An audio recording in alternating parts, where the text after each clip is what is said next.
So the boys are back in town. Yes, we are back here on Calon 105 FM for the Let's Talk Sports show. Feels like years, doesn't it? Feels like centuries, actually, even though we've only been here for 23, 4 years, depending on how old we all are. Anyway, I'm Jamie Davies, along with Jack Price, Conor Porter, Joe Stanley, and Adam Davis. And as well as that being on Calon FM, we are also on YouTube. That's right, go and subscribe. Let's Talk Sports on YouTube.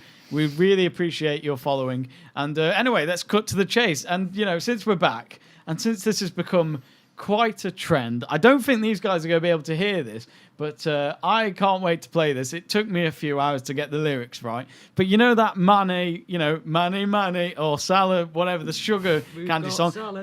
Exactly. I've done my own version for Let's Talk Sport. And you lot are lucky enough that I didn't get that far in X Factor. I didn't apply. I couldn't be bothered doing the application form. But anyway. It just made me so much intrigued now to hear what it is. Yes, I know. But anyway, I must mute your mics and play the song now. Enjoy.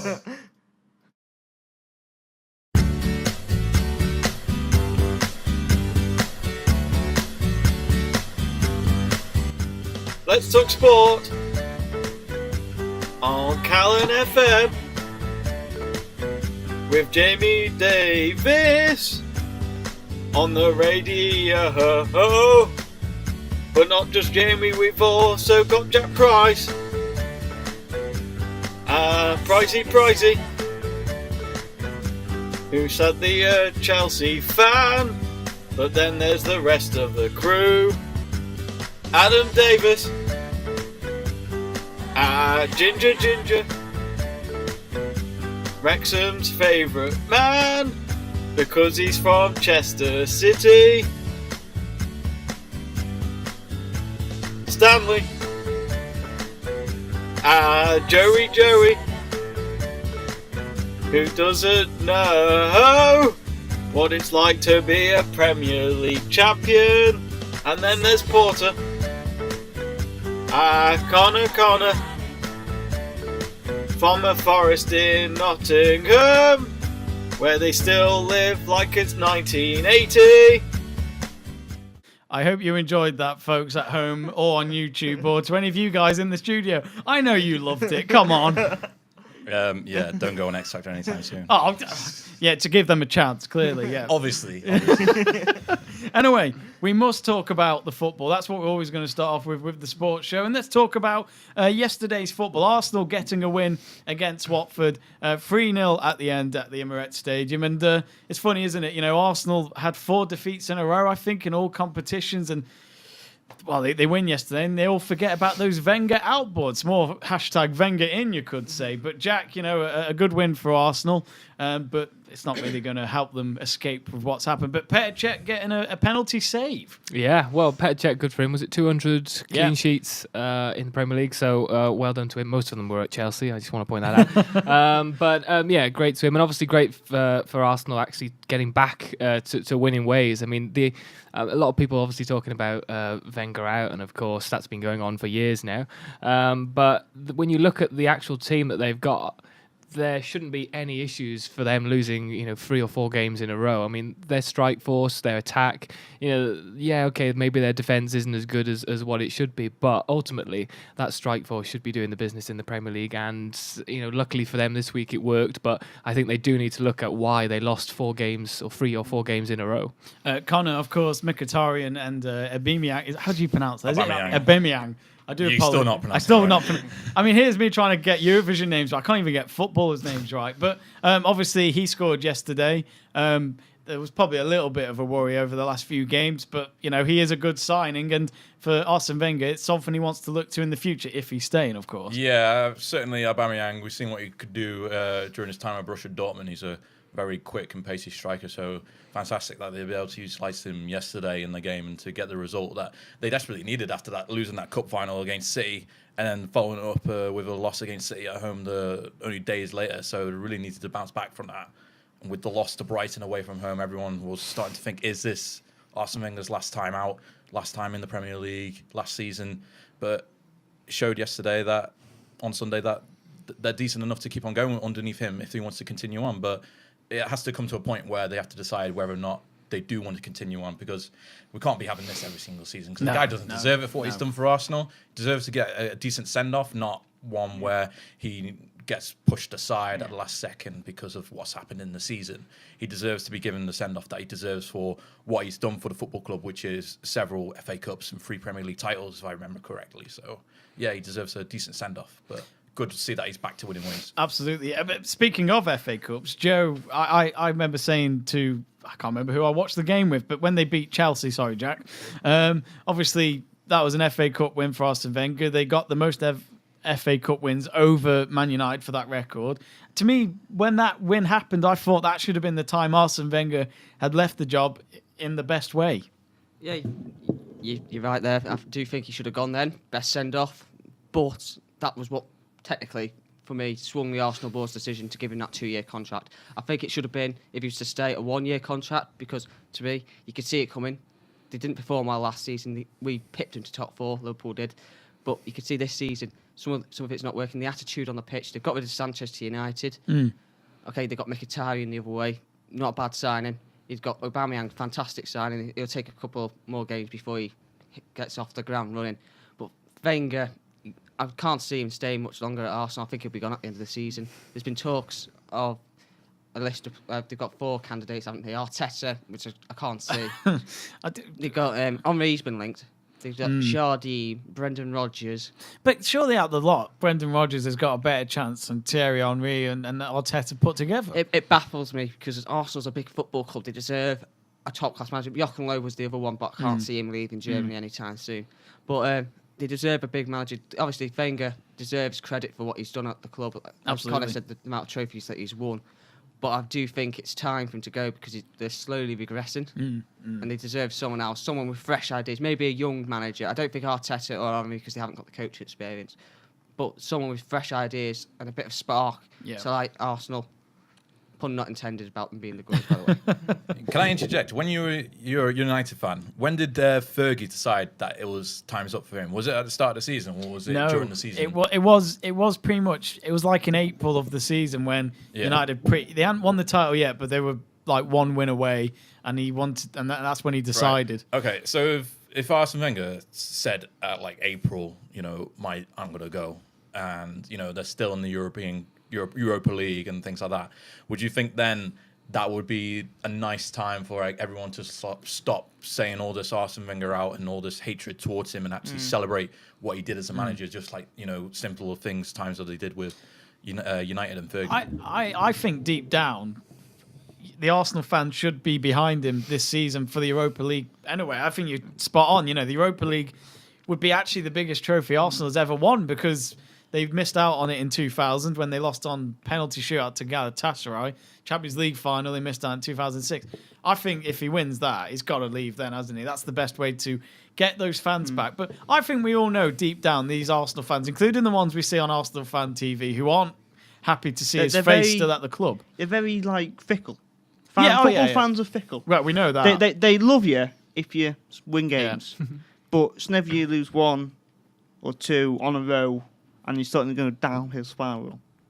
That is when you're hated. Yeah. Even though you've done so Antonio much Conte. good, so much good for the club over the years, you're universally hated. I mean, the amount of times I've seen managers being had a go at and stuff like that at Chester. They've been had a go at for many reasons. It's taken 13 minutes and Chester's been brought up already. Wait, I'm just saying, because Chester are very, very fickle. They've given a manager who's come in, and after 1 game, they've wanted him out. It's crazy, isn't it? It's crazy. It's crazy how But fickle I mean, fans are. straight away, Frank de Boer, he went after 10 games. Was it? Yeah. Was it? 70, It was pretty much 10 77 games, days. yeah. Oh, I mean, they didn't give him enough chances, did they? Wasn't there a manager who lasted 1 day or something like that? Well, sure I mean, there there's been was. some stories of that, hasn't Yeah. there? You do hear about it. What was it? 87 days, was it? Yeah. I must admit, put your mic closer, then we can hear you, Joe. Sorry. Sorry, Brian Clough, I think was it 87 days or something like that? He'll know. I think Connor. it was Derby, wasn't it? Or Leeds. Was it? Leeds, I thought it was 30 odd days or something like that. Anyway, Anyway. we'll move on. Personally, can I just say, I don't think Arsenal will win it. You don't? No, it'd be Atletico or Dortmund, one of those two. And of course, on our YouTube channel, Let's Talk Sport, we will talk more about their upcoming game against AC Milan in the second leg coming on Thursday. Anyway, we must just quickly get the views of Arsene Wenger on his views on the win against Watford and Petr Cech getting his 200th clean sheet. Look, ideally, you want always to be respectful and humble, and that's what the values of sport. But sometimes, in the modern world, it's not always easy, and sometimes words are taken out of context as well. I don't really know what he said, but I told you before the game, for us the most important was the desire to win our game, no matter what people say. Look, the record is absolutely remarkable, and this record's weakness just fantastic motivation and fantastic desire always to be at your best, and remarkable intelligence, because without remarkable intelligence you don't last in the game, and because you have to deal with so many different problems. And of course, we'll talk about Tottenham Hotspur next as they beat AFC Bournemouth away from home 4-1. I nearly said 4-0 then, but obviously, I must admit that the mics are off, so I can't hear you. But anyway, Bournemouth lost there, but Tottenham back into third. They are now just 4 points behind Man United in second, and this is what Pochettino had to say on Harry Kane due to his injury scare and the match. Yes, we are concerned because still we cannot know what is going to happen with him. We need to wait until tomorrow or after tomorrow to make the scanner and see the reality. I hope that is not a massive problem, massive issue. That is my wish. I cannot say nothing more than only to say that I hope that it's not a big issue, but until tomorrow, after tomorrow, we cannot say more about that. It was massive disappointing Wednesday, and the answer today was perfect. The attitude is true from the beginning. We conceded a goal and was difficult to dominate and to manage the game. Of course, Bournemouth knew that and put a lot of energy, and of course it's always tough to play here, but I think after a few minutes the team managed complete the game, and on the end we deserved the victory, and we are so happy because this 3 point put us in a very good position on the table and involved in the fighting for on the end of the season to finish on the top four. It's great. Him, another player, of course, fantastic performance today. That is why when I told you in every single appearance or interview that football is about the squad, not only 11 players that play, is because I really believe that is so important in 10 months of competition. Everyone feel part important of the project, and then everyone is fighting for the same objective. And I think today is a massive statement in this way that the squad is so important. Yeah, for me, still a lot of work to do, a lot of things that can happen in 8 games. Of course, we are in a good position, but every game will be like a final, because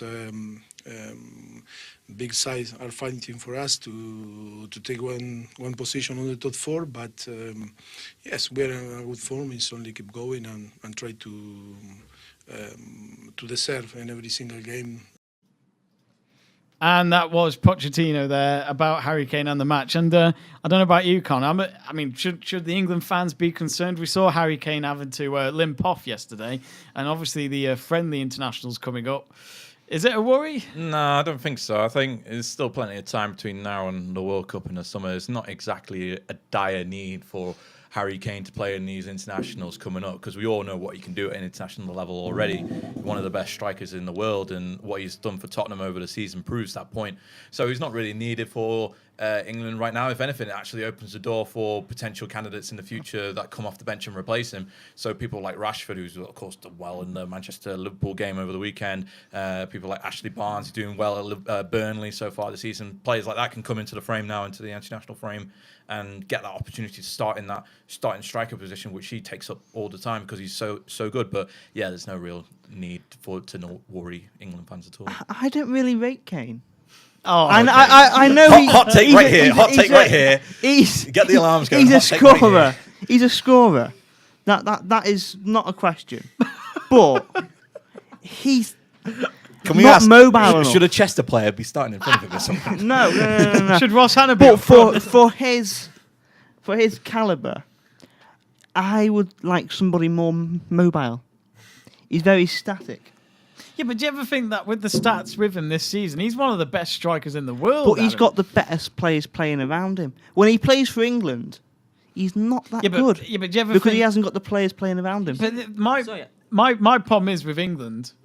I mean, you're probably right. Harry Kane hasn't done it for England, but neither did Alan Shearer. You know, neither did any of the players we've had over the last 20 years. That's because we haven't been very good. Yeah, but we had the As a whole. we had the golden generation where we had Scholes, Lampard, Gerrard in the team, Ferdinand. We had Rooney up front with Michael Owen, and nothing happened. But at the end of the day, they're only as good as the players are around them. And when you're in the Premier League, you've got the likes. Not I'm saying it was Tottenham Hotspur. You've got, say, with Raheem Sterling. He's made look better than he actually is because he's got the likes of De Bruyne. He's got Aguero. He's got Silva. He's got all of them around him. But he's looking better than what he in all actually fairness is. to Kane, he's got Dele Alli and Eric Dyer in that squad, who are English. But they're not. They also got Eric Lalama. He is a good feeder for him. Yeah. So they've got players around him that help him. Jack, I mean, we've talked about English players in the past. Yeah. I mean, Harry Kane. Would it be a surprise if he didn't perform for England? Because we've had so many players in the past that just never happened, did it? At club level, I mean, you know, should this be an argument where England should have more matches just so the team know each other? I don't know, because I think international friendlies sometimes are a bit pointless. Yeah. I quite like the idea of doing a tournament that doesn't actually or gets rid of international friendlies. They're doing that. What's it called? The Nations Tournament. It sounds a bit rubbish, but if it's worth something and it's worth like saying, "Oh yeah, we won that," then it's better than just saying, "Oh, we won a friendly," because no one really cares. No. The fans don't really care, if I'm honest. Speaking on Harry Kane's, talking about the Harry Kane debate. We know he hasn't really performed for England, especially in the tournaments yet. I mean, whether that was down to Roy Hodgson making him take corners, I mean, we don't really understand what was going on in that aspect. I could talk about this all day. Yeah, but I take Adam's point, but I think Harry Kane has in these last 2 years proved that he is a fantastic striker. That's what he's paid for. That's what he's paid to do. He's paid to score. He's just to go and say with like Jack, what I think they should do to make players better than what they are in our leagues, they should have more England players playing for teams and have less internationals. I know it might sound bad, but if you haven't got England players playing with you, you're not going to improve as a nation. I can understand that. Go on, Joe. You've got something to say on that. They did have the talk a couple of years ago doing the 6+5 rule, where it had to be like 6 English players and then 5. But obviously didn't bring it in because of the controversy. I don't know whether you remember that. I remember because they were trying to improve it, weren't they? But I don't know. Yes, all right, if you have more English players, it should, in theory, boost the quality of the England national team. But English national team's been poor for years now. Come on. Yeah. In the 70s and 80s, there was plenty of English players playing in the English leagues. And because it's only really when the 90s Premier League came in that there was the influx of foreign players. England has struggled for years, so it's going to make no difference. Harry Kane, just to jump back onto Harry Kane, fantastic footballer. Yes, he's not mobile enough, but not every player is going to be mobile. Not every player is going to make the jinking runs like Suarez. He finishes when he's needed to. He's finished That's what I've noticed. All right, he didn't, like the Euros, he didn't score, but it was his first major tournament, so you're not always just scored your first major tournament. Rooney never scored in any World Cup until 2014. Yeah, and that was a tap-in from 1 year. Yeah, exactly. He couldn't miss it, could he? Yeah. Well, he could have. Conor, I mean, I'll just quickly get your thoughts as well, because I know you're a big England fan. I know you really want them to do well. And obviously, for you, you always have reasons for this. But why does it never work? I think the problem with it is there's no set structure as to how England play. Like, there's constantly new players coming into the squad, and they constantly change it about to try and fit those needs of players. So I think last year, we had an influx of wide players coming into the squad, and people like Rashford and Sterling, Lallana going out onto the wings and things like that. And we just had different players playing on the wings each and every game, and it just didn't set in. And I think that kind of like it doesn't really show an effect in the group stages, because we always dominate in the group stages, so we never really know until we get to the international tournament. And I think that kind of showed when we got to the European Championships, when we had those poor results against I think it was against Wales and Iceland as well, when we got knocked out to them. So it's like it needs to improve in some sort of way. So hopefully, whilst Adam makes a good point that Kane isn't exactly mobile, there isn't exactly a huge need for him to be mobile, because we already have those kind of influx of wing players that are extremely mobile, like Sterling can cut inside, and Kane can essentially play a target man role, but he's not exactly a target man,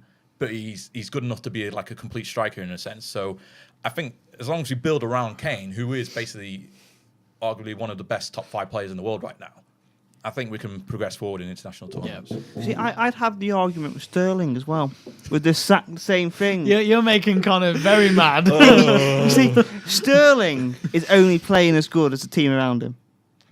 When he played for Liverpool, he wasn't as good. He got the move to City. He got the move to City, Liverpool. but let's be honest, he wasn't as good, was he? No. For England, No. I will. He's too weak. He is too weak as a player. He was fantastic at He is too weak as a player. Sterling Here, was. you can have this. I'm not going to. Yeah. He was fantastic at Liverpool Football Club. He is too weak as a If player. he wasn't good enough for I could Liverpool, just he sit wouldn't back- have moved to Manchester City for 50 million Ladies. He's not worth 50 million. Ladies. All right, he had Sturridge and Suarez around him for 13-14 I season. do not feel And he it is was a good enough for fantastic front three. Ladies. But then Ladies. the Ladies. second season, he still continued the form. Please. So, Please. all right, I shouldn't. Like, it's I- hard for me to Please. defend that. Can I- He's please. Sterling, Yeah, but come on. Right, I need a bell here, to stop the round. Adam, I will have to be on Joe's side. When Sterling was playing for Liverpool, he was part of a team that nearly won the title. Okay, nearly. Sorry, Joe. But But he had Suarez. Dwight Gale, He mate. had Dwight Gale. he had Suarez, but they had Sturridge as well. Yeah, but they're better than him. They're stronger than him. Sterling is too weak. He is too weak to go against other international players. You know what, Adam? I would love to talk about this ball, but we must have a music break for our listeners. Anyway, we will be right back, and we will talk more about the Premier League, including Man United and Liverpool from Saturday. What a game that was. Anyway, we will have Don't You Want Me from Human League. And do you want us? Do you? I'm sure you do. We'll be right back on Calon 105 FM.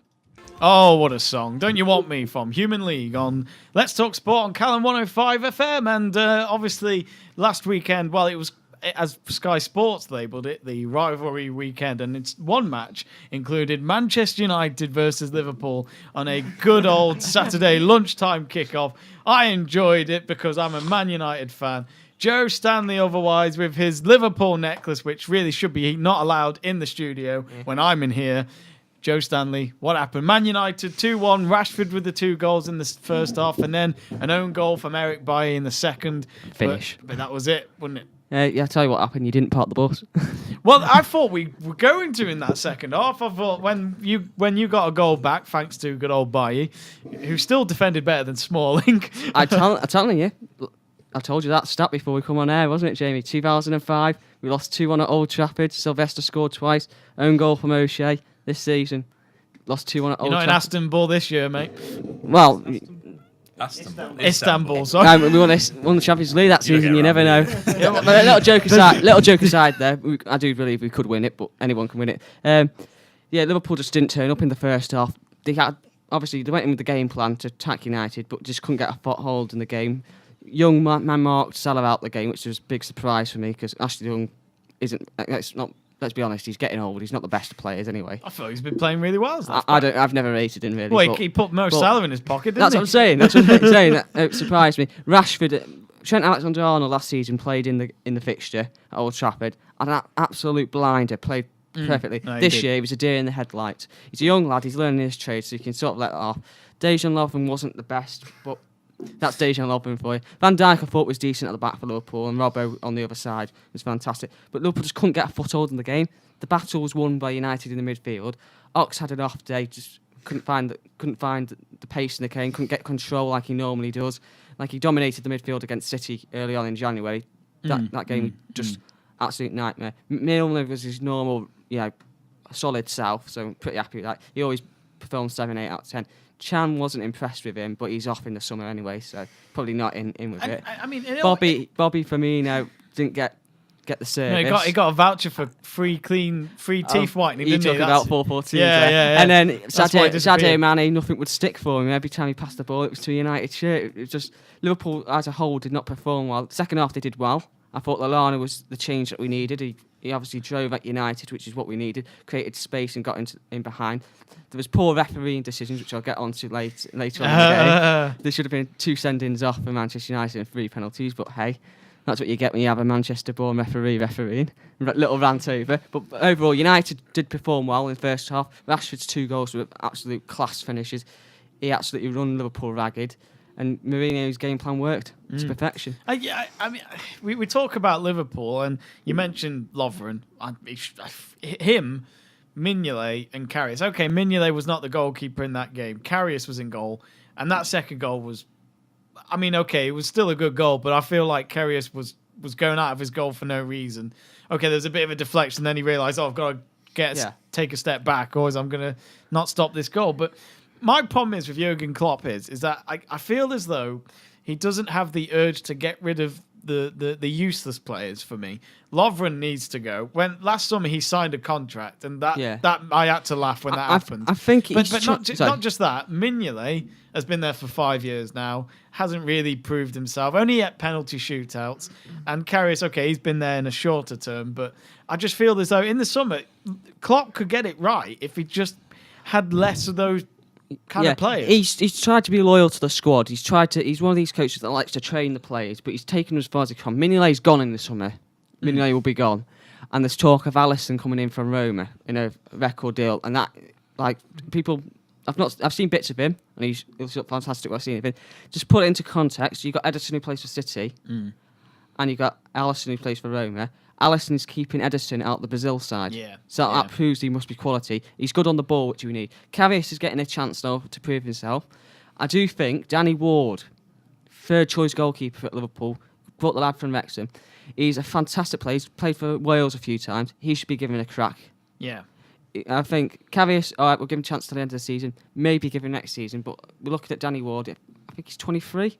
He's he should be 20s. he should be getting more of a chance at Liverpool. He should be getting more of a look in. It's a shame he got out of the cup competitions, because I think he would have played in the FA Cup if he'd done that. But goalkeeping position, I think we'll have a new goalkeeper coming in the summer.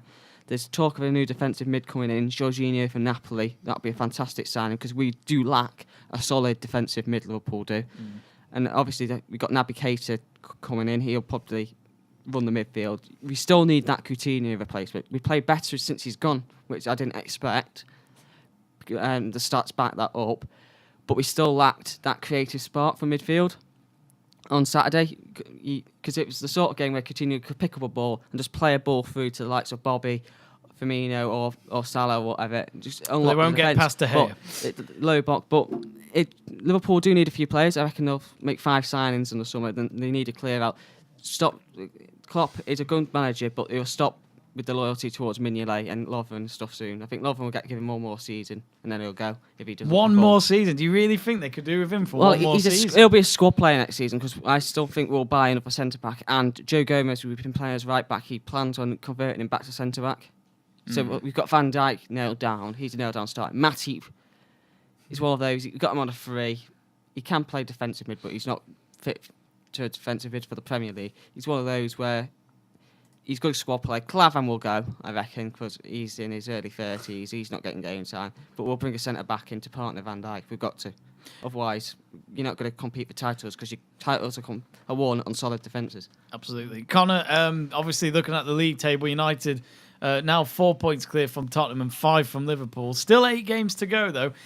Do you think Liverpool's chances of getting second is gone now? I think with the forward three that they've got with Firmino, Salah and Mane, it's impossible to count them out at the moment. They're just the best forward three in the Premier League. Maybe on par with City, I think, with their forward three.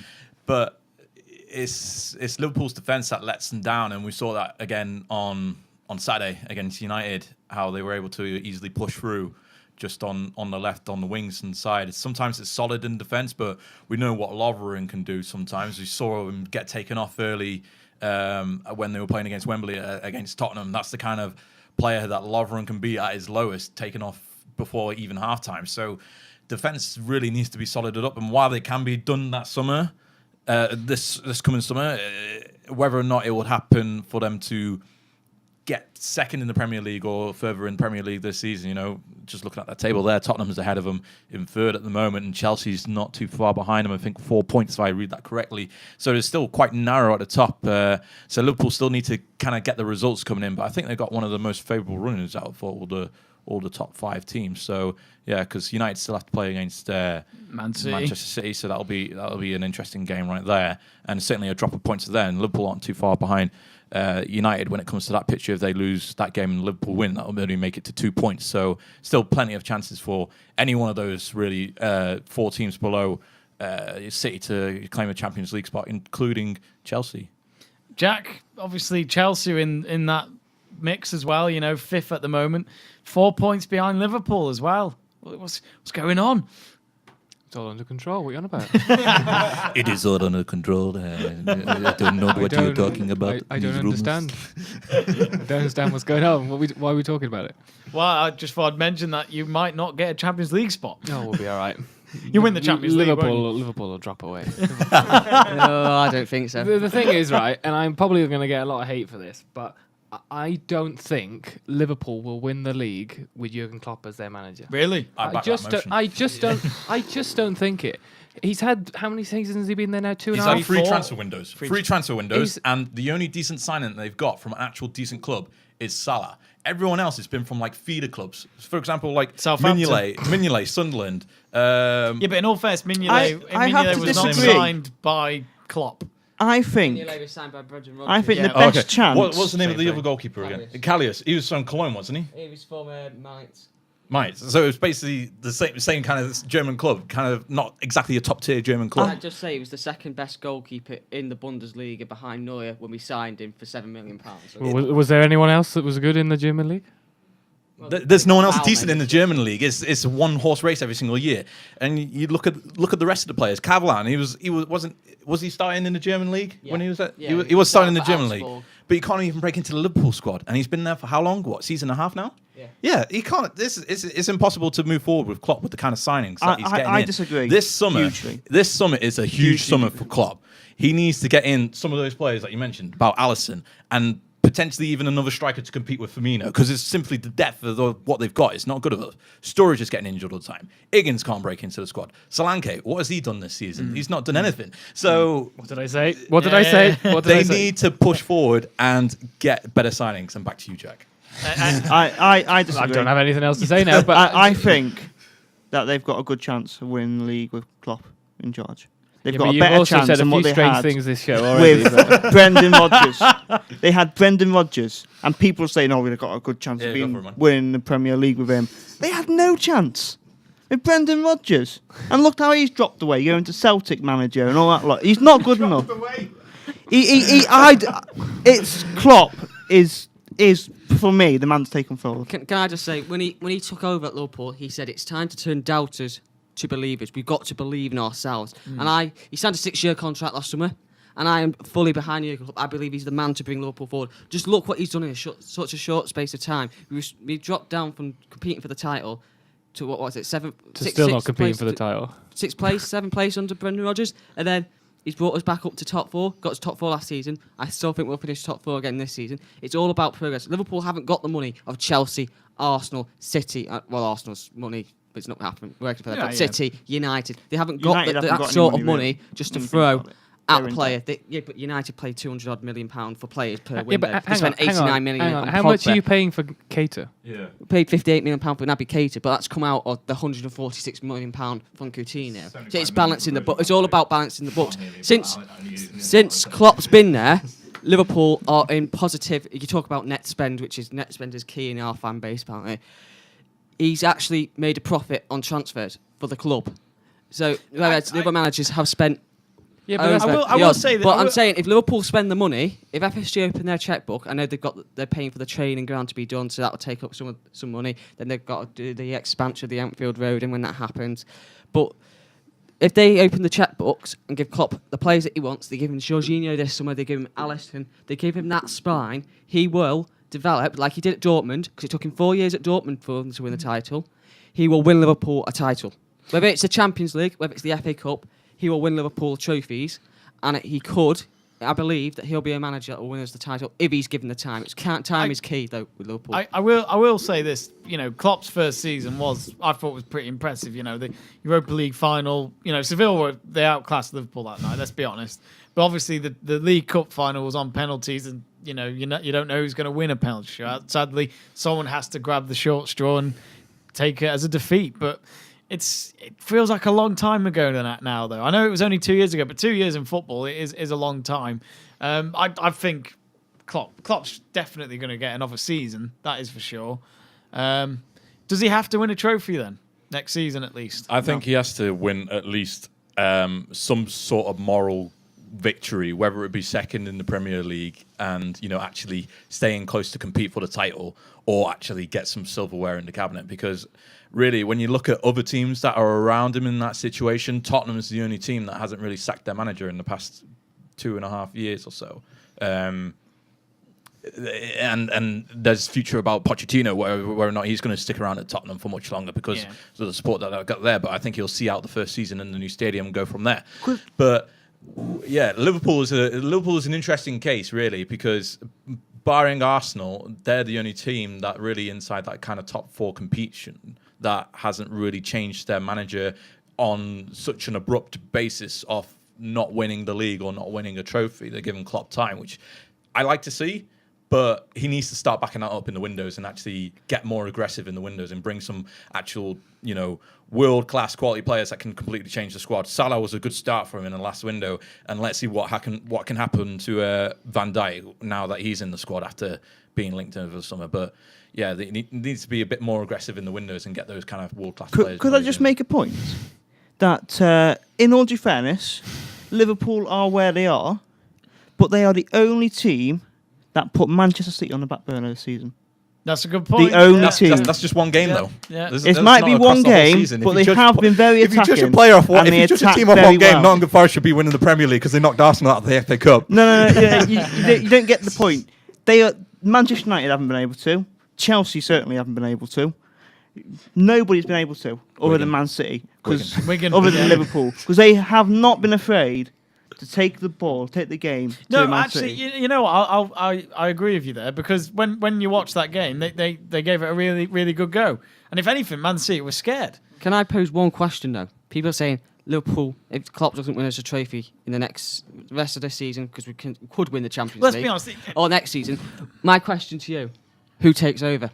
Who are you going to get in? Because otherwise, Diego Simeone, you get him from Atletico Madrid. but if Chelsea can't get him, if Arsenal can't get him, if City can't get him, what chance would you want to come to Liverpool? You'd hope so. But I have full belief in Jurgen Klopp that he will do the job for Liverpool football. He fits Liverpool like a glove. I wish I had a better analogy, but he fits Liverpool, and Liverpool fit him. Well, It's time to stop doubting and stop believing, and it's time for people whose heads are turning in our fan base to get behind our manager. Okay, anyway, I appreciate your pride. Seriously, Welcome Joe, to Liverpool Fan TV. But actually, this is Let's Talk Sport on YouTube. Can I just say one more point about guy. that game? Because we hardly mentioned anything about United in that game. I think with the way that Rashford's playing now in the squad, Jose needs to stop treating him like he's like a youngster and actually treat him like a Premier League star that he can be. Like a senior player. He needs to show him a bit more respect, really, and push him forward into the squad more, because he can become essentially a secondary striker to Harry Kane in the England squad with enough backing. So if they do, start showing more support, hopefully he doesn't get affected by Mourinho in the next transfer window, because we all know what Mourinho is like in the windows. Mate. You say that. He just brings in people and just goes crazy. Yeah. I hope he goes, because he'll get more time. Well, you hope Rashford. I hope he goes to somewhere like Manchester City. They're not going to sell Rashford. They're not going to sell. They're not going to sell Rashford to City. Personally, as a development for a player, I hope he goes to Manchester United. I'll say this now. Rashford reminds me of the likes of Paul Scholes and Giggs, Yeah. where he came from Yeah, the club.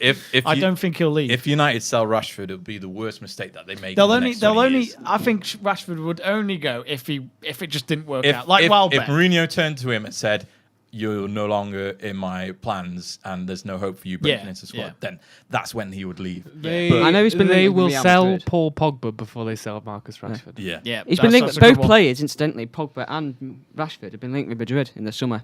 I don't think Rashford will go to Madrid. I think Kane will go to Madrid. Kane, In a world record deal. I'm not sure he would. World Salah record was deal. going. Well, there was talk that Madrid have already had got an agreement in place with Adidas to do the ad. You know, like when Pogba signed for you, and when Coutinho went to Barca, they'd already done the adverts with Nike or Adidas, and they were leaked. There's rumours that that's been arranged with Madrid for Kane. Whether that's true or whether it's just nonsense on social media. Not true.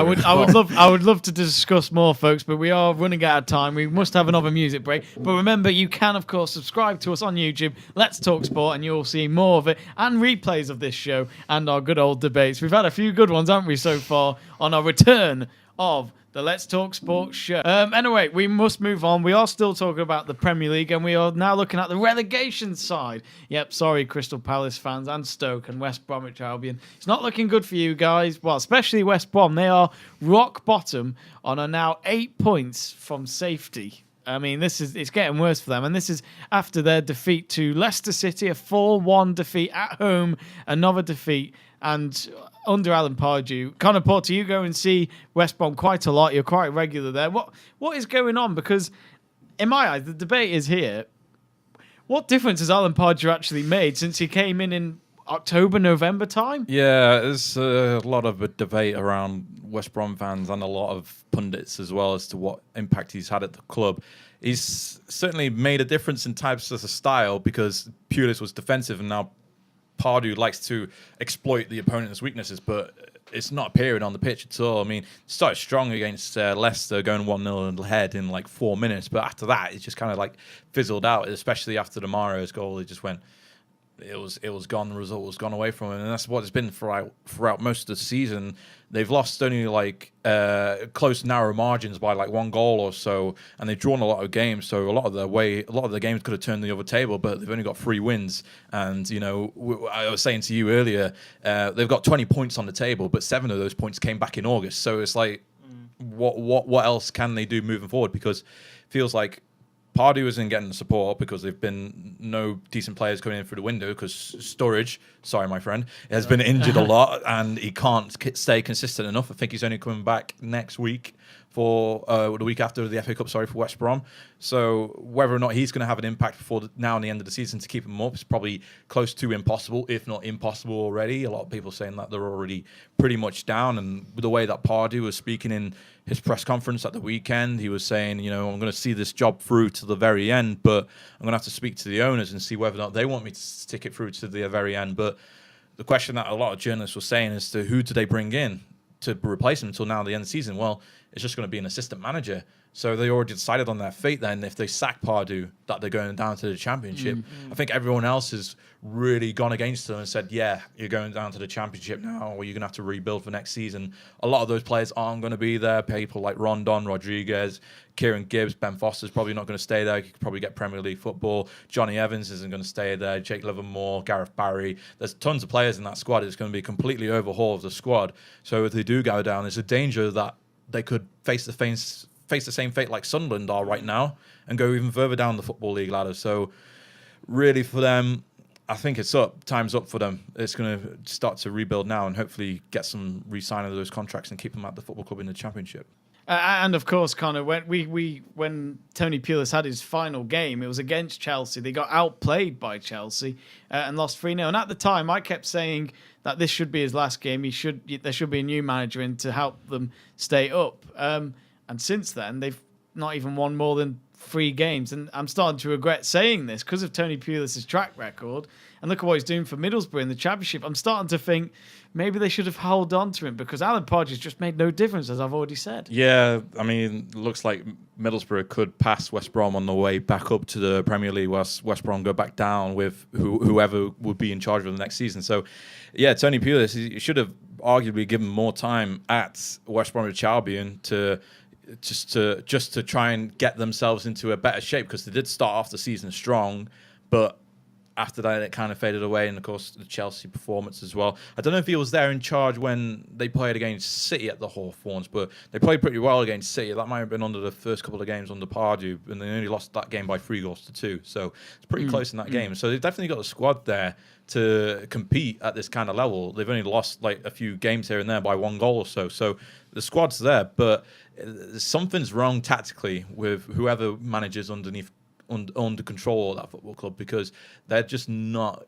competing for long enough in games, especially on Saturday against Leicester. They kind of dropped off after the last 20 minutes, and then Leicester just ramped it on top of them with their quick pace, to their quick players like Vardy and Mahrez is just phenomenal players that they are, but West Brom couldn't contain them. So how they can move on from this, I do not know, because to me, it's such a mess of a football club right now, and they need to get themselves back onto their own feet quickly. Quick answers for everyone. Jack, are West Brom going down? Yeah. Conor, ask you again. Yeah, there's no question about it now. I think they're going down. Joe? Yeah, of course. And Adam? Yeah. I'm surprised Adam didn't say the opposite there. Adam Davies. Actually, West Brom are going to win the Premier League. Oh dear. Should I be the one that goes differently? I mean, if you want to, you'll be an idiot. But anyway, we have reached the conclusion of the return of the Let's Talk Sports show. My thanks to Jack Price, Conor Porter, Joe Stanley, and Adam Davis's very controversial comments. We will return again next Monday at 8 till 9 p.m. in the evening. Make sure you go on Let's Talk Sport on YouTube. Subscribe to us for extra videos that'll be going up throughout the rest of the week, including our previews to the Champions League games and the Europa League games of Arsenal, Chelsea, and Manchester United. We'll be back next week. Have a good week and enjoy a bit of It's Tricky from Run DMC, because it is a tricky world out there. Goodbye.